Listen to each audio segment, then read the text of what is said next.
जय श्री कृष्णा दोस्तों, आपका हमारे चैनल हिंदी व्रत कथा में स्वागत है। आज हम आपको वैशाख स्नान के वक्त पूरे वैशाख महीने में जो कहानी कही जाती है वो सुनाने जा रहे हैं। चैत्र सुदी पूर्णिमा से वैशाख का स्नान आरंभ हो जाता है। पवित्र नदी, तालाब, कुएं के जल से प्रातः जल्दी उठ के स्नान करें। 31 दिन या 35 दिन तक इस स्नान का पालन करें। एक समय भोजन करें। इस व्रत को करने से सभी रोग और दोष दूर हो जाते हैं और पुण्य की प्राप्ति होती है। आप व्रत नहीं कर सके तो स्नान और कहानी कहने से भी इस व्रत का फल अवश्य मिलता है। इस पूर्णिमा से पूरे वैशाख तक मतलब अगली पूर्णिमा तक पीपल पतवारी सींचे। पीपल के वृक्ष के निकट शुद्ध पत्थर का टुकड़ा रखकर उसे पतवारी मानकर पीपल और पतवारी को जल से सींचे। कथा कहे या सुने। वैशाख महीने में सीधा देवे। सीधा के अंदर आटा, तेल, घी, नमक, मिर्ची सब चीज़ होती है। खाने का 1 महीने का सामान ब्राह्मण को दिया जाता है।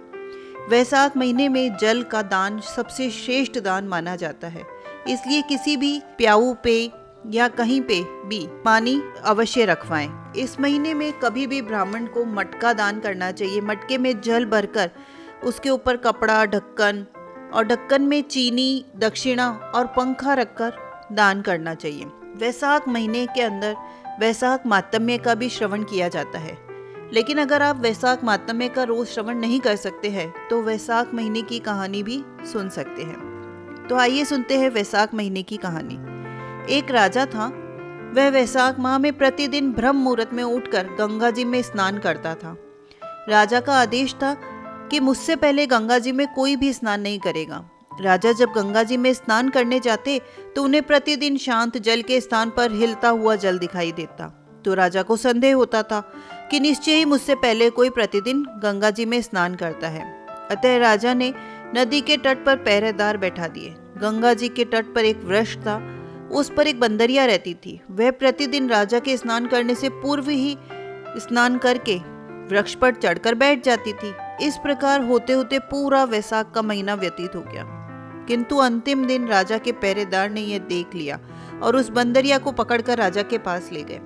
कहा कि ये बंदरिया आपसे पूर्व प्रतिदिन गंगा जी में स्नान करती थी।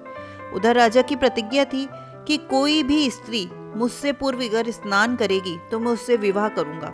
इसलिए राजा को बंदरी के साथ विवाह करना पड़ा। वैशाख स्नान के पुण्य से बंदरी के गर्भ ठहर गया। 9 मास पूर्ण होने पर बंदरी ने राजा से पूछा कि शिशु के जन्म के समय मुझे क्या करना चाहिए। तो राजा ने महल में एक घंटी लगवा दी। बंदरी से कहा कि जब तुम्हें दर्द हो तो इसे बजा देना, मैं संपूर्ण प्रबंध कर दूंगा। राजा की अन्य रानियां भी थी जिनकी कोई संतान नहीं थी। बंदरी को गर्भ है यह देखकर अन्य रानियां मन ही मन उससे जलने लगी और भावी संतान का नाश करने हेतु बहुत सारी योजनाएं बनाने लगी। घंटी लगी देखकर एक रानी ने बंदरी से इसका कारण पूछा तो बंदरी ने संपूर्ण बात बता दी। रानी ने उसे बहकाया कि एक बार घंटी बजाकर तो देखो कि राजा आते हैं कि नहीं। बंदरी ने घंटी बजाई तो राजा दौड़े दौड़े महल में आए।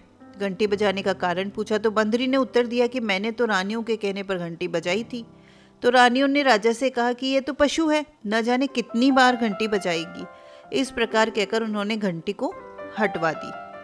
कुछ दिनों बाद बंदरी के शिशु का जन्म का समय आ गया तो उसने अन्य रानियों से पूछा कि अब मैं क्या करूं। तो रानियों ने कहा कि तुम आंख पर पट्टी बांधकर सो जाओ। बंदरी ने वैशाख माह के स्नान के पुण्य प्रताप के रूप में एक सुंदर पुत्र की प्राप्ति हुई। शिशु के जन्म होते ही उनके रोने से पूर्व ही रानियों ने उसे एक टोकरी में रखकर दासी को दे दिया और आदेश दिया कि इसे नदी में बहाकर आ जाओ।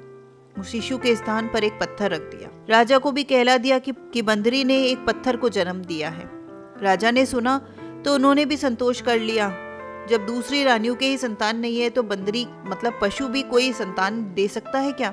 इधर दासी ने उस सुंदर शिशु को नदी में न बहाकर कुम्हार के चाक में रख दिया। दूसरे दिन कुम्हार कुम्हारिन चाक पर आए तो वहां एक सुंदर शिशु को देखकर खुश हो गए, क्योंकि कुम्हार और कुम्हारिन के कोई संतान नहीं थी। इसलिए उन्होंने उस शिशु को अपने लिए भेजी गई भगवान की भेंट माना और बड़े प्रेम से उस शिशु का पालन पोषण करने लगे। कुछ बड़ा होने पर उस बालक को यह ज्ञात हुआ कि वह रानी बंदरी का पुत्र है, जिसको रानियों ने मरवाना चाहा था। तो एक दिन वह बालक कुम्हार के बनाए हुए मिट्टी के हाथी घोड़े लेकर पंगट पर जा बैठा। दासियों को देखकर कहने लगा, आओ रे मेरे मिट्टी के हाथी, आओ रे मेरे मिट्टी के घोड़े, पानी पियो। तो दासियों ने ये बात सुनी तो हंसने लगी और बोली कि अरे मूर्ख, कभी मिट्टी के हाथी घोड़े भी पानी पीते हैं? इस पर उसने कहा कि कभी बंदर को भी पत्थर जन्म लेता है। यह समाचार दासी ने रानी को कही तो रानी ने राजा को कहकर कुमार को देश निकलवा दिया। कुमार वन में रहने लगा। तत्पश्चात जब अगले वर्ष चैत्र माह में गंगोर के पूजन का दिन आया तो वह बंदरी का पुत्र घड़े में पानी भरकर बगीचे के बाहर बैठ गया। उधर राजा की और साहूकार की पुत्रियां गंगोर बनाने के लिए मिट्टी लेने आई और बगीचे में खेलना और झूला झूलने लगी। कुछ समय बाद प्यास लगी तो उन्होंने उस बंदरी के पुत्र को जल पिलाने के लिए कहा तो उस युवक ने उत्तर दिया कि मेरे चारों ओर फेरे लगाते जाओ, जब मैं तुम्हें जल पिलाऊंगा। इस पर पहले तो कन्याओं ने मना कर दिया, लेकिन बहुत ज्यादा प्यास लगने के कारण मान गई। उसके चारों ओर फेरे लगाने लगी। फेरे देने के कारण सारी लड़कियां उसके साथ ब्याह दी गई। फिर वो घर आ गई। 4-6 महीने निकले, किसी के सावे नहीं निकले, कोई देखने ही नहीं आया। सभी ने कहने लगे कि ऐसा क्यों हुआ, कोई देखने ही नहीं आता, सावा ही नहीं निकलता। माँ बाप को चिंता होने लगी। वहाँ एक बुढ़िया रहती थी। उनमें से एक लड़की की माँ ने उस बुढ़िया से कहा कि जहाँ लड़कियां बातें करने इकट्ठी होती है वहां जाकर बैठो। बुढ़िया माई वहां आई। लड़कियां बोली, माँ जी आप हमारी बातें सुनने आई हो क्या? बुढ़िया माई बोली, नहीं, तुम तुम्हारी बातें करो, मैं तो एक तरफ बैठी रहूंगी। लड़कियां आपस में बातें करने लगी। एक बोली, हम सब ने कुम्हार के बेटे के चारों ओर फेरे लिए हैं, हम सब उससे ब्याह गई हैं, इसलिए हमारा कोई सावा नहीं निकलता, ना कोई हमें देखने आता है। बुढ़िया ने सुन लिया। लड़कियों की माओं को बता दिया जाकर। उन लड़कियों के पिता कुम्हार के घर गए। बोले, हमारी लड़कियां तेरे बेटे के फेरे खा चुकी है, इसलिए उनकी शादी तेरे लड़के के साथ करनी पड़ेगी। तो कुम्हार बोला कि मेरा बेटा इतनी पत्नियों को कैसे संभालेगा? तो लड़के ने से पूछा तो लड़का बोला, फिक्र मत करो, मैं सब संभाल लूंगा, इन सब का ब्याह मेरे साथ कर दो। लड़कियों के पिता ने धन दहेज देकर सबको विदा किया। आगे चलकर हर पत्नी के एक एक पुत्र पैदा हुआ। एक दिन बंदरी के बेटे ने कहा, चलो राजा के यहाँ चलते हैं।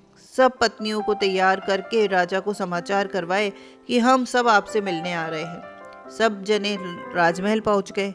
कुम्हार के लड़के ने पहले ही सब पत्नियों को कहकर रखा था कि वहां एक बंदरिया बैठी मिलेगी, उसके सबको पैर लगना है। सब ने कुम्हार के कहे अनुसार किया। दूसरी रानियों से बोली भी नहीं और पैर भी नहीं लगी। रानियों को क्रोध आया। कहने लगे, कुम्हार के बेटे की मस्करी गई नहीं है, उसकी औरतें बंदरिया के पैर लगी और हमारे नहीं लगी। तो कुम्हार के बेटे को बुलाया और पूछा तो वो बोला कि देखो राजा जी, मैं इस बानरी का बेटा हूँ। मेरे होते ही रानी के कहने से दासियों ने मुझे कुम्हार के चाक में छोड़ दिया था। कुम्हार वहाँ मिट्टी जमाने गया तो उसे मैं मिला, वो मुझे घर ले आया। झूठ लगे तो पूछ लो।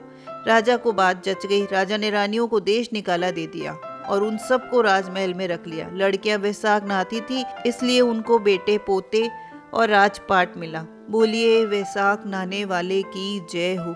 जो भी वैसाख का महीना नहाता है, भगवान का नाम लेता है, गंगा जी में स्नान करता है, शुद्ध जल नदी का स्नान करता है, उसके सारे पाप दोष मुक्त हो जाते हैं और राजसी राजपाट मिलता है।